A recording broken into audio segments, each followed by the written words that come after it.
Hello friends, मैं अभी मौर्य आप लोगों का एक बार पुनः स्वागत करता हूं अपने इस YouTube फैमिली में। इस क्लास में आज जो हम अध्ययन करेंगे वो अध्ययन करेंगे इतिहास के पन्नों के श्रृंखला की। ठीक है, तो इससे पहले की जो भी सारी क्लासें हो चुकी हैं इस श्रृंखला से रिलेटेड, वो यार उन सारी क्लासों का लिंक नीचे मैं डिस्क्रिप्शन में दे दूंगा। वहां से जाकर के आप सहजता पूर्वक उन सारी क्लासों को अटेंड कर लीजिएगा एंड तत्पश्चात आकर के इस क्लास में विजिट करेंगे। ठीक है, तो बाकी आज जो हम अध्ययन करेंगे वो अध्ययन करेंगे इतिहास के पन्नों के श्रृंखला की। बाकायदा इसमें 30 सितंबर से रिलेटेड देश दुनिया से जुड़ी ऐसे घटनाओं की चर्चा हम करेंगे जो कि हमेशा और हमेशा इतिहास इसका साक्षी बन करके रह गया। ठीक है, बाकायदा 30 सितंबर के तौर पे तो पूरी एकाग्रता के साथ में क्लास में बने रहेंगे और घटनाओं का भरपूर आनंद लेते हुए हम स्टार्ट करते हैं 30 सितंबर का इतिहास। ठीक है,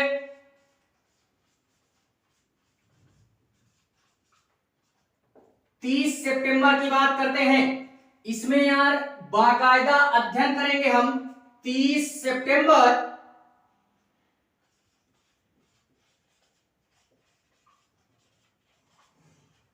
30 सितंबर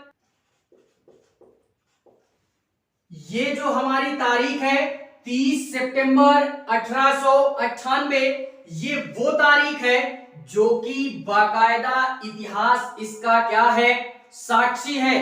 इसमें होता क्या है, तो यहाँ पे 30 सितंबर ये वो तारीख है कि यार अमेरिका में हमारा एक शहर स्थापित होता है जिसको हम न्यूयॉर्क के नाम से भी जानते हैं। ये वही शहर है जिसको अमेरिका का सबसे बड़ा या सबसे प्रमुख एक नगर के रूप में जानते हैं। और अगर बात करें पूरे विश्व में, तो पूरे विश्व का यह एक महानगर है हमारा। ठीक है, तो ये 30 सितंबर 1898 ये इसी कारणवश क्या हो जाता है, इतिहास इसका साक्षी बन करके रह जाता है। एंड इसी के पश्चात हम बात करते हैं इसी 30 सितंबर में कुछ अन्य महत्वपूर्ण घटनाओं की जो कि हमेशा और हमेशा इतिहास इसका साक्षी बन करके रह गया। ठीक है, 30 सितंबर 30 सितंबर क्या होता है, 30 सितंबर 1970 की बात करते हैं। 30 सितंबर 1970 यानी 1970 ये वो तारीख है कि ये भी अपने आप में विरली और अनूठी है। क्यों? क्योंकि यार इस दिन ये हमारा एक बहुत ही बड़ी, एक तरीके से बोले तो महिला खिलाड़ी, या एक तरीके से अगर मैं और बोलना चाहूं तो बहुत ही प्रसिद्ध खिलाड़ी, ओलंपिक में बात करें या राष्ट्रीय लेवल पे बात करें या अंतरराष्ट्रीय लेवल पे बात करें, यार किसी भी स्तर का अगर हम चर्चा करते हैं तो इनका नाम बड़े बेहतरीन तरीके से इतिहास में लिया जाता है। क्या नाम है इनका, तो इनका नाम है दीपा मलिक। क्या नाम है, दीपा मलिक। इनका क्या होता है, इनका जन्म होता है, दीपा मलिक का जन्म होता है। ये थी कौन, तो दीपा मलिक एक तरीके से बोले तो यार इनको हम प्रसिद्ध तैराक के रूप में भी जानते हैं या शॉर्टपुट खिलाड़ी के तौर पे भी जानते हैं। या इतना ही नहीं, इन्होंने 2016 में क्या किया था, 2016 में यार हमारी एक पैरा ओलंपिक प्रतियोगिता होती है, इसमें उन्होंने रजत पदक हासिल करके इंडिया का नाम क्या किया, रोशन किया, बड़े ही बेहतरीन तरीके से। और इतना ही नहीं यार, कई ऐसे राष्ट्रीय खेल हैं या कई ऐसे अंतरराष्ट्रीय खेल हैं या प्रतिस्पर्धाओं में ये जो हमारी दीपावली जी है, इन्होंने यार इंडिया को बड़े ही शानदार तरीके से विजय घोषित करवाया और लगभग लगभग 33 स्वर्ण पदक मायने रखता है यार। 33 स्वर्ण पदक और 4 रजत पदक के साथ इन्होंने क्या किया, अपने आप को गौरवान्वित किया। और इतना ही नहीं, इन्होंने गौरवान्वित करने के साथ साथ इंडिया को भी पूरे क्या किया यार, रोशन कर दिया। तो ये सारी चीजें हमें 1970 के तौर पे याद रखनी है। ये इसी कारणवश 30 सितंबर की जो तारीख है बाकायदा आज इतिहास के पन्नों में अपनी एक अलग पहचान को लेकर के दर्ज होती है, वो भी हमेशा और हमेशा के लिए। ठीक है, बात करते हैं इसी 30 सितंबर में, 30 सितंबर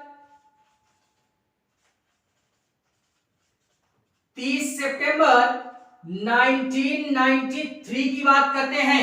1993 ये भी एक ऐसी तारीख है या इतिहास के पन्नों में ये जो 30 सितंबर 1993 की तारीख है, ये भी अपने आप में अपनी एक अलग पहचान को लेकर के इतिहास में दर्ज होती है, जिसका बाकायदा साक्ष्य या जो साक्षी है वो 30 सितंबर की तारीख हमारी क्या है, साक्षी है। ठीक है, इसमें क्या होता है कि ये भी हमारा मतलब एक तरीके से बोले तो महाराष्ट्र में, कहां पे, महाराष्ट्र मुंबई में हमारा एक बहुत ही विनाशकारी या बहुत ही भीषण भूकंप आता है हमारा।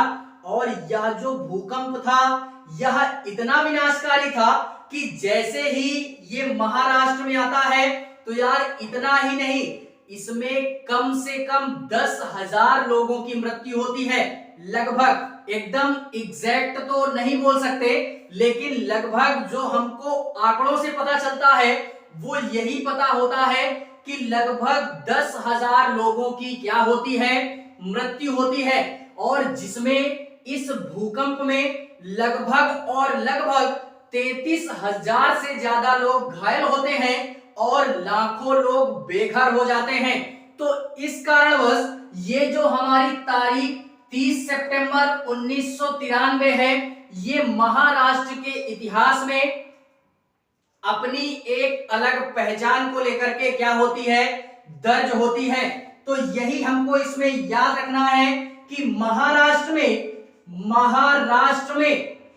एक भीषण भूकंप आता है, ठीक है। और इस भूकंप में लगभग 10,000 लोगों की क्या होती है, मृत्यु होती है। और इतना ही नहीं, 33,000 लोग क्या होते हैं, घायल होते हैं। और लगभग लगभग लाख से ज्यादा लोग बेघर हो जाते हैं। और इतना ही नहीं, ये भूकंप आता कहां पे है, महाराष्ट्र में। महाराष्ट्र के अगर एग्जैक्ट पॉइंट की बात करूं तो यार ये महाराष्ट्र के औरंगाबाद, यार कहीं कहीं पे हमको औरंगाबाद देखने के लिए मिलता है और कहीं कहीं पे अगर हम और डिटेल अध्ययन करते हैं तो लातूर मिलता है।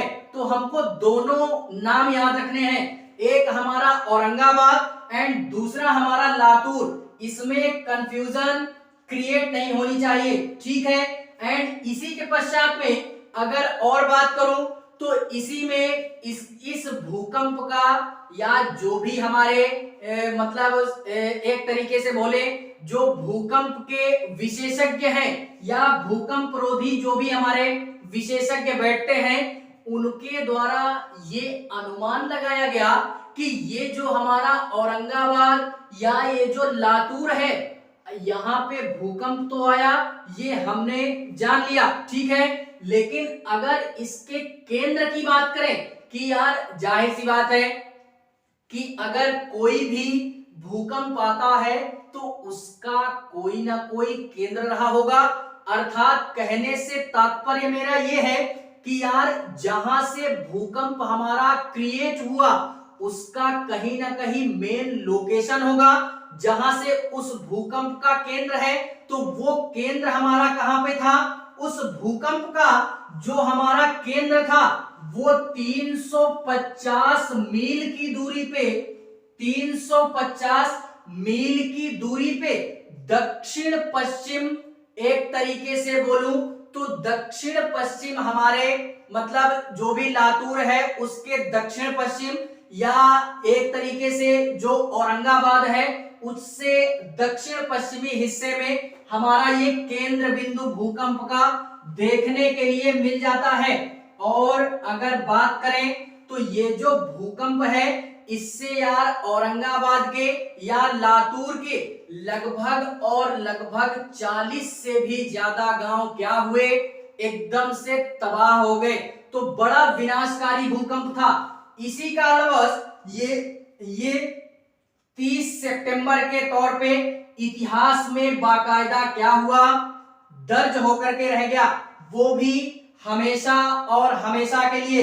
तो इस कारणवश ये 30 सितंबर 1993 की जो तारीख है ये बाकायदा आज इतिहास इसका क्या है, गवाह है। ठीक है, इसी के पश्चात बात करते हैं इसी 30 सितंबर के इतिहास में कुछ अन्य घटनाओं की, जो कि हमेशा और हमेशा के लिए इतिहास इसका साक्षी बाकायदा रह गया।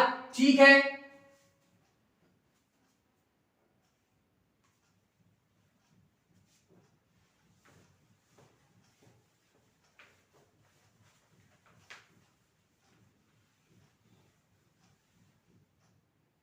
देखते हैं इसी में 30 सितंबर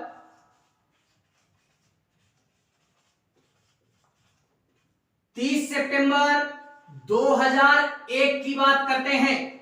30 सितंबर 2001 ये भी एक ऐसी तारीख है कि ये भी इतिहास में अपनी एक अलग पहचान को लेकर के क्या होती है, दर्ज होती है, वो भी हमेशा और हमेशा के लिए।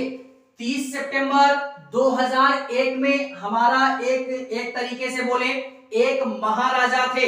कहां के महाराजा, तो ये महाराजा हमारे ग्वालियर के, ग्वालियर पड़ता कहां पे है, तो ग्वालियर हमारा मध्य प्रदेश में पड़ता है। तो मध्य प्रदेश ग्वालियर में हमारे एक महाराजा हुए जिनका नाम था क्या, माधव राव सिंधिया।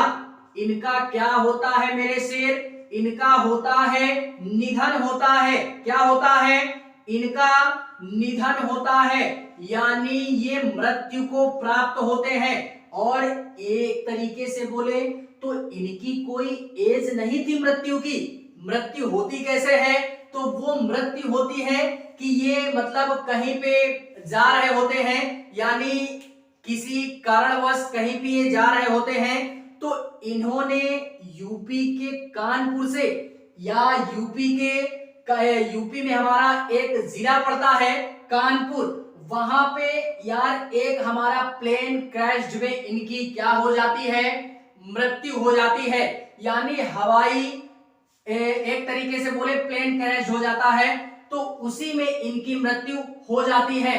और इतना ही नहीं, ये जो माधवराव सिंधिया है इन्होंने अपने करियर की शुरुआत जो की वो राजनीति से की, यानी ये एक प्रकार के राजनीतिज्ञ थे। और इतना ही नहीं, इनको राजनीति के क्षेत्र का एक बहुत ही बड़ा बोले तो धुरंधर नेता के तौर पे इनको जाना जाता था। सरकार में रहते हुए इन्होंने कई ऐसे कार्य किए जिनकी वजह से या जिन कारणवश से जो भी जनता थी या जो भी समाज है, देश है, वो इनको बड़े ही बेहतरीन तरीके से आज भी याद करता है कि था कोई नेता था माधवराव सिंधिया नाम का, जिसने समाज के हित में या देश के हित में राजनीति के क्षेत्र में रहते हुए कई ऐसे कार्य किए जिनसे जनता आज क्या होती है, प्रभावित होती है।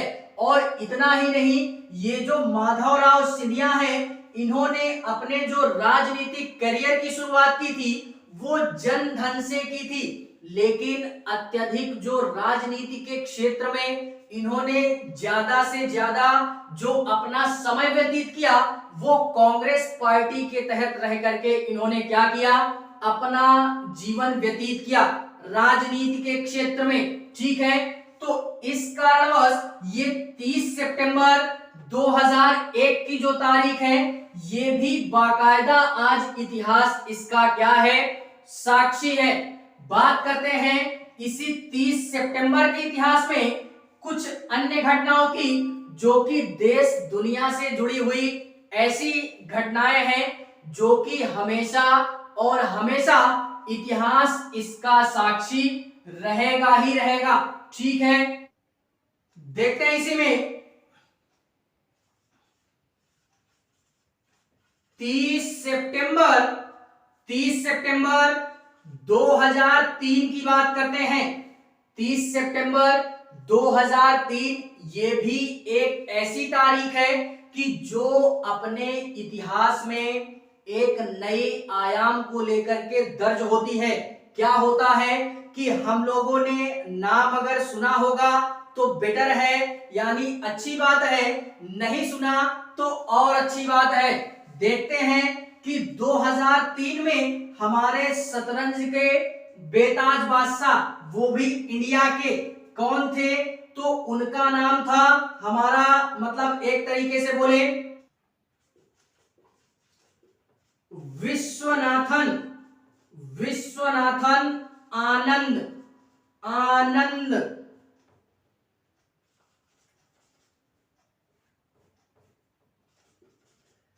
विश्वनाथन आनंद ये कौन थे, तो यार ये शतरंज के दुनिया के, इंडिया के भारतीय शतरंजकार हैं। ठीक है, तो ये भारतीय शतरंज खिलाड़ी हैं, भारतीय शतरंज खिलाड़ी, यानी इंडिया की तरफ से जो सबसे बेहतरीन शतरंज का खिलाड़ी है वो कौन है, विश्वनाथन आनंद।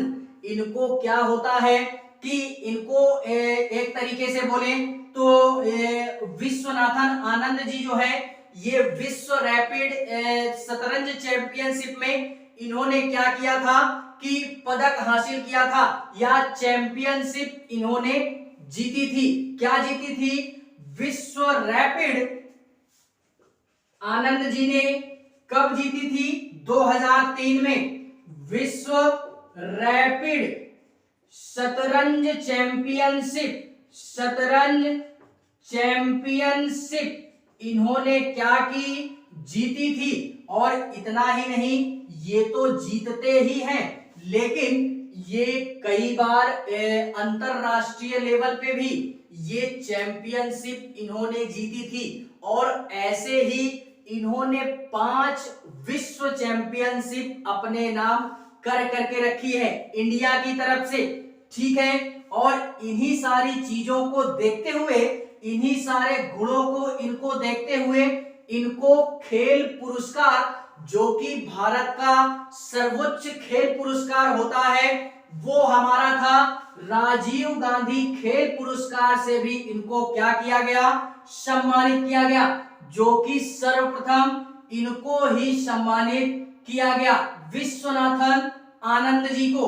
शतरंज के दुनिया का बेताज बादशाह हमारा कौन, विश्वनाथ आनंद हमारा। ठीक है, इस कारणवश ये 30 सितंबर 2003 की जो तारीख है ये यार अपनी एक अलग पहचान को लेकर के इतिहास में क्या होती है, आज भी दर्ज है।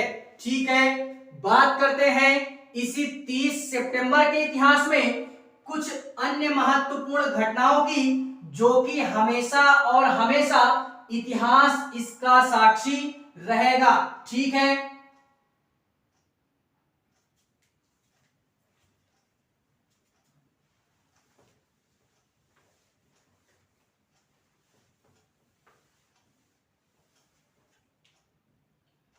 देखते हैं इसी में 30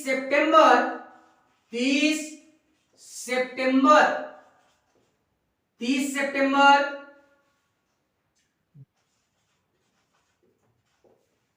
30 सितंबर 2010 ये भी एक ऐसी तारीख है जो कि हमेशा और हमेशा इतिहास इसका साक्षी रहेगा एज आ 30 सितंबर 2010 के रूप में। ठीक है, इसमें क्या होता है कि इलाहाबाद हाई कोर्ट, आप लोगों ने नाम सुना होगा, तो इलाहाबाद हाई कोर्ट की एक हमारी खंडपीठ और है जो कि लखनऊ में स्थित है, तो उसके द्वारा एक फैसला सुनाया गया।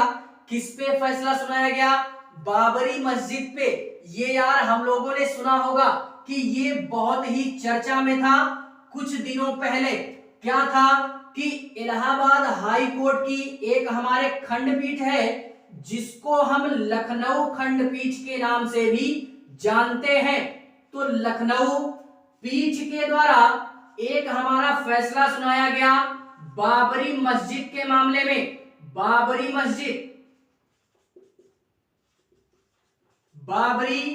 मस्जिद के रूप में इसमें यार ये जो विवादित जमीन थी बाबरी मस्जिद वाली, ये लखनऊ खंडपीठ ने क्या किया, इसको 3 हिस्सों में डिवाइड किया। जैसे हमारा लामलला हो गया या निर्मोही अखाड़ा हो गया, तो इस तरीके करके 3 हमारे मतलब 3 हिस्सों में जमीनों का बंटवारा किया। किसने? लखनऊ खंडपीठ के द्वारा।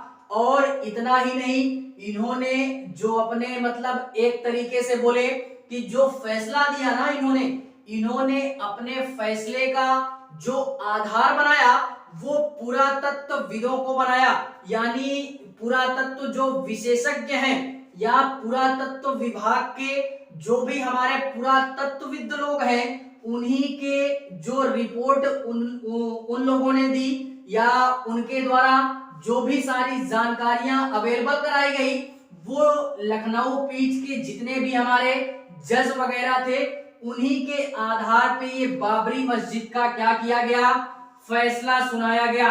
3 प्रकार से जमीनों का बंटवारा इसमें उन लोगों ने कर दिया था। ठीक है, तो इस कारणवश 30 सितंबर 2010 की ये तारीख इसी कारणवश इतिहास में अपनी एक अलग पहचान के साथ में आज क्या है, बाकायदा दर्ज है।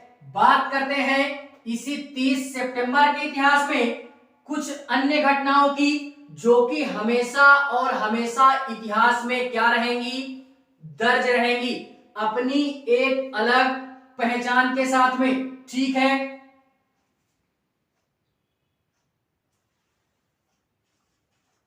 30 सितंबर 2017 की बात करते हैं। 30 सितंबर 2017 ये भी यार ऐसी तारीख है कि ये भी इतिहास इसका क्या हुआ, साक्षी बना। इसमें क्या होता है, 2017 में यार एक हमारा दिन मनाया जाता है जिसको हम अंतरराष्ट्रीय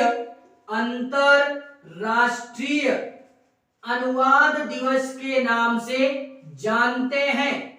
अनुवाद दिवस के नाम से जानते हैं। ये दिवस हमारा मनाया गया अंतरराष्ट्रीय अनुवाद दिवस यानी ट्रांसलेशन डे, वो भी इंटरनेशनल लेवल पे। और किसने मनाया या किसके द्वारा ये घोषणा की गई, तो संयुक्त राष्ट्र 2017 में ही संयुक्त राष्ट्र महासंघ के द्वारा 2017 में ये घोषणा की गई कि आज से हम लोग अंतरराष्ट्रीय दिवस के रूप में क्या करेंगे, मनाएंगे। और इतना ही नहीं, इस दिन को मनाने का केवल और केवल एक ही उद्देश्य था कि जो भी हमारी भाषाएं हैं या जो भी हमारा अनुवाद है उनमें क्या किया जा सके यार, विकास किया जा सके, उनको बढ़ोतरी दी जा सके, उसमें प्रगति हो सके। और इतना ही नहीं, प्रगति के साथ साथ जो भी हमारे देश की या अंतरराष्ट्रीय लेवल पे जो भी है उसमें शांति और सुरक्षा क्या रहे, हमेशा और हमेशा बरकरार रहे। और इतना ही नहीं, एक हमारे मतलब एक तरीके से बोले तो बाइबल के हमारे एक अनुवादक हैं जिनको हम एक तरीके से बोले तो अनुवाद संरक्षण संत के रूप में भी जानते हैं। अनुवादक या अनुवाद संरक्षक संत के रूप में जानते हैं। बाइबल के अनुवादक कौन थे? तो सेंट जेरोम। कौन थे? सेंट जेरोम या जेरोन। जेरोन इन्होंने क्या किया कि बाइबल का अनुवाद किया था, यानी ट्रांसलेट किया था। ठीक है, इसी कारणवश इनको अनुवादक यानी बाइबल के अनुवादक या संरक्षक संत के रूप में भी इनको क्या किया जाता है? जाना जाता है। तो इन्हीं सारी घटनाओं की वजह से ये जो हमारी 30 सितंबर की तारीख है या 30 सितंबर का जो दिन है, इसी कारणवश इतिहास में अपनी एक अलग पहचान को लेकर के आज भी बाकायदा दर्ज है, जिसका साक्षी बाकायदा 30 सितंबर की तारीख आज भी क्या है? इसका गवाह है। ठीक है, और वो भी इतिहास में हमेशा और हमेशा के लिए इन सारी घटनाओं को दर्ज करके रख दिया गया, जिसका अध्ययन आप और हम बड़े ही परिपक्वता के साथ में आज क्या कर रहे हैं। ठीक है, तो फिलहाल में ये थी हमारी 30 सितंबर से जुड़ी हुई देश दुनिया की कुछ ऐसी घटनाएं जो कि हमेशा और हमेशा के लिए इतिहास क्या हुआ, इसका साक्षी बना। ठीक है, तो क्लास अगर पसंद आए तो लाइक करें, कमेंट करें और हाँ, चैनल को सब्सक्राइब जरूर करें। बाकी मिलते हैं इसी इतिहास के पन्नों की श्रृंखला में किसी नए दिन के इतिहास में। तब तक के लिए जय हिंद।